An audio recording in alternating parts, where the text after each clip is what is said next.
2 நாளா வந்து சத்து மாவு காலி ஆயிட்டு இன்னைக்கு தான் ப்ரிப்பேர் பண்ணேன். இவர் மேடம்க்கு வந்து சத்து மாவு கஞ்சி ஒரு நாளைக்கு ஒரு வேலையாச்சும் ஊட்டிடணும். அம்மா கூழ் செஞ்சு கொடுமான்னு அவங்களே கேக்குறாங்க. என்ன வேணும்? என்ன வேணும்? எது? கூழ் வேணுமா?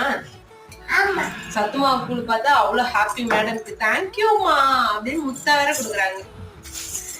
கொஞ்சமா நாட்டு சக்கரை போடலனாலும் சாப்பிடுவா. பட் 2-3 ஸ்பூன் தான் சாப்பிடுவா. அதுமா சாப்பிட மாட்டா. கொஞ்சமா நாட்டு சக்கரை போட்டா டயர் ஃபுல்லா சாப்பிடுவாங்க மேடம்.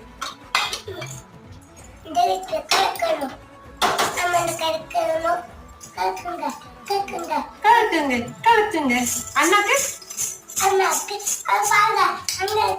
அண்ணாக்கு வந்து கூழ் ரெடி ஆயிட்டு இருக்கா. அதாவது ஒரே பாத்திரத்துல 2 பேருக்கு காய்ச்சிட்டு இவங்களுக்கு கெட்டியா கொஞ்சம் எடுத்துட்டு ஊட்டுற மாதிரி. விக்ரமுக்கு வந்து அதுலயே கொஞ்சம் மில்க் தண்ணி எல்லாம் ஆட் பண்ணி லிக்விட் கன்சிஸ்டன்சில ரெடி பண்ணுவோம்.